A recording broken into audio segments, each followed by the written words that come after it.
90 minutes into dinner, your laugh still lands on cue, but something behind your eyes quietly clocked out.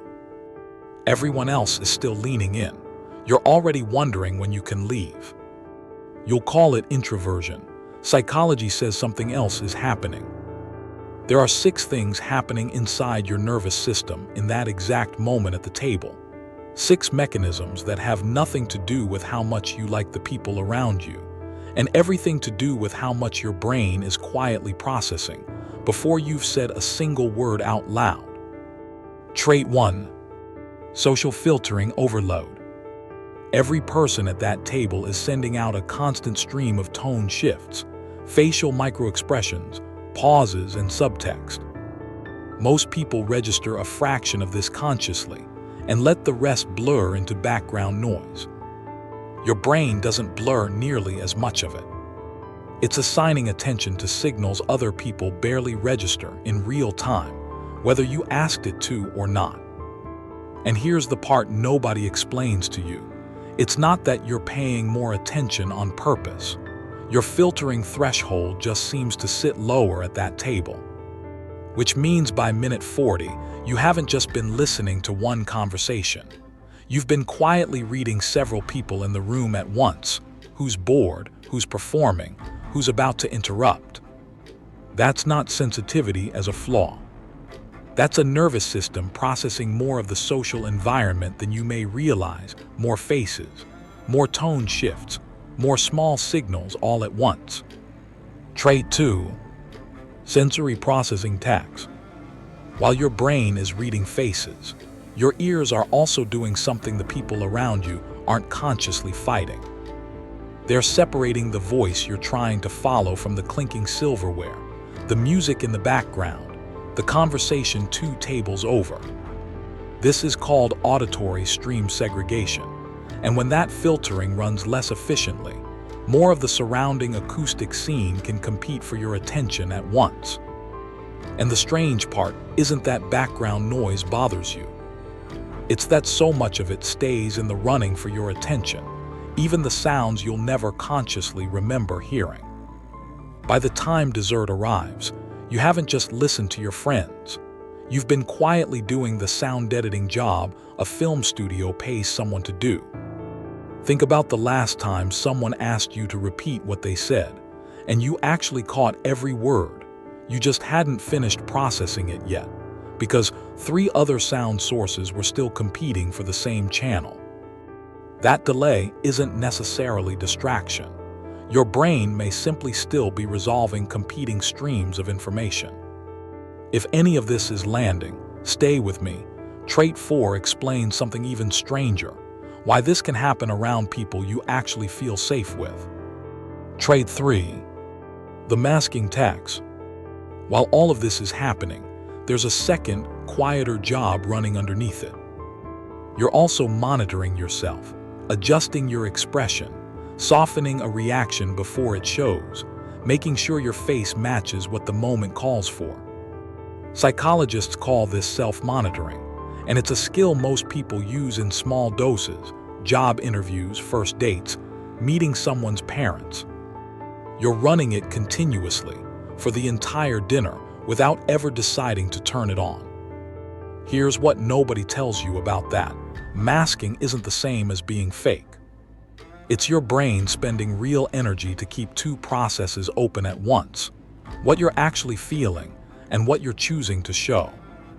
2 open processes for 2 hours straight is exhausting in a way that has nothing to do with whether you're enjoying yourself. It's why you can catch yourself mid-laugh, genuinely amused, and still feel a strange undertow of tiredness pulling at the same moment. 2 signals firing at once, one real, one being managed.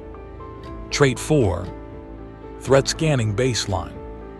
This is the one that explains why you can feel drained even with people you love. Your amygdala, a part of your brain involved in evaluating potential threat, doesn't necessarily go completely quiet just because the people around you are safe. For someone with a more reactive threat detection baseline, that can still mean constant low-level monitoring. Is that pause awkward? Did that comment land wrong? is the mood shifting. You're not necessarily detecting danger. You're monitoring for signs that something socially just changed.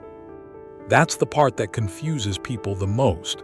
The exhaustion isn't a sign you don't feel safe with someone. It's a sign your baseline scanning never fully shuts off, safe or not.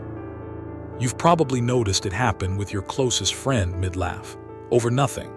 A half-second pause after your joke, and some quiet part of you already ran 3 explanations for why the room went quiet before anyone even finished exhaling. Nothing was wrong. Your threat detector just clocked in anyway, the same way it does at every table you sit at. Subscribe if you want the rest of these, because trait 5 is the one that finally explains where all this processing power is actually going. Trait 5. Working memory under siege. Every single "how's work going?" and "what did you think of that?" isn't just a question, it's a live retrieval task. Your brain is pulling facts, checking tone, drafting a response, editing that response, and timing its delivery all inside about 2 seconds. Part of the effort comes from task switching, your brain constantly shifting between subjects, tones, memories, and responses, all landing on the same limited working memory system you'd use to solve a math problem. The strange part isn't that small talk feels harder than deep conversation. It's that small talk can force those switches repeatedly. Subject changes, tone shifts, new details to track, new responses to formulate. By the end of the night, you haven't relaxed. You've run dozens of tiny cognitive sprints back to back, disguised as casual conversation. That's why you sometimes walk away from an easy, pleasant conversation and immediately think of the better thing you should have said. Not because you weren't present, but because your working memory was already 3 questions ahead, drafting the next answer before you'd finished the last one. The conversation felt smooth from the outside. Inside, it was a relay race with no finish line in sight, one you were running while everyone else thought you were just standing still, chatting. Trait 6 is different from all the others, because it's not about what your brain is doing during the dinner. It's about what it's owed afterward. Trait 6.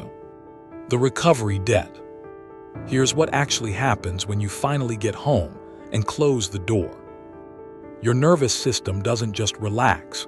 It starts repaying a processing debt, replaying the filtered conversations, settling the sensory input, letting the masking muscles finally release. This is why silence afterward doesn't feel like avoidance. It feels like relief because it is. Research on sensory processing sensitivity points to something similar, a heightened responsiveness that comes with deeper processing. That may help explain why silence can feel unusually restorative after prolonged social stimulation, almost like a kind of rest. You were never bad at socializing. You were managing several layers of processing at once, and then judging yourself for needing to recharge afterward. So the next time you feel that tightness in your shoulders at minute 40 of a dinner you're genuinely, honestly enjoying, here's what's actually true. You're not losing energy because something is wrong with you. You're spending processing power on filtering, sound, self-monitoring, and vigilance, all before you've said a single word. You were never broken. You were built differently, with a nervous system that reads more, filters more, and simply needs more time afterward to put everything back down. Which trait hit closest to home? Drop a number in the comments.